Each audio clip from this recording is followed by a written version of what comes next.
Histoire de la pensée politique, deuxième édition, est un ouvrage de Jean-Luc Chabot, paru aux Presses universitaires de Grenoble, dans la collection Politique en plus. Je suis professeur de sciences politiques à la faculté de droit de l'Université des sciences sociales de Grenoble. Je suis également professeur associé à l'Université Laurentienne dans l'Ontario au Canada et je suis directeur d'un master Histoire, théorie et pratique des droits de l'homme. Bien, ces motivations sont lointaines et assez difficiles à cerner. Je pense que c'est dans l'adolescence que j'ai commencé à avoir un attrait pour la question politique. Et non pas comme ça peut arriver très fréquemment, ce qui est excellent, c'est-à-dire l'attrait pour l'activité politique ou la pratique de la politique, rentrer dans un système de recrutement politique, c'est l'interrogation fondamentale de recherche et non pas de praxis, de pratique de la politique. Ce qui fait que c'est un peu de manière énigmatique que j'ai commencé à avoir une espèce de quête d'élucidation du champ politique à partir des théories, à partir des maîtres penseurs, si on peut appeler ainsi les auteurs fondamentaux qui ont réfléchi, qui ont pensé.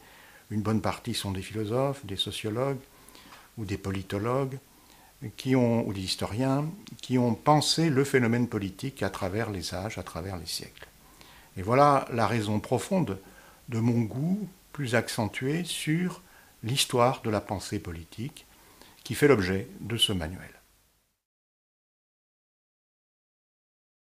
Alors cet ouvrage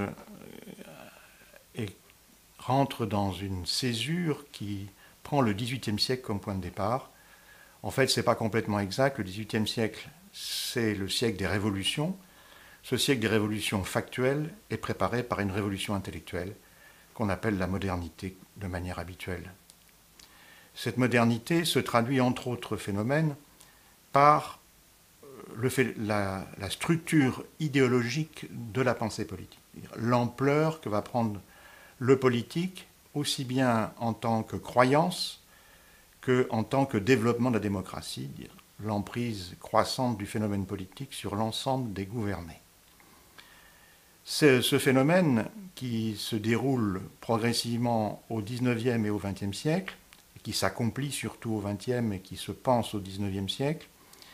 Ce phénomène débouche sur trois grands courants, trois grandes idéologies politiques qui constituent comme une espèce de trame homogène et qui sont le libéralisme, le nationalisme et le socialisme. On peut dire qu'à la fin du XXe siècle et au début du XXIe siècle, c'en est fini pratiquement des grandes idéologies, de celles dont je viens de parler, et on sent que la modernité cherche un autre terrain où enchanter le monde, à savoir le terrain du biopouvoir.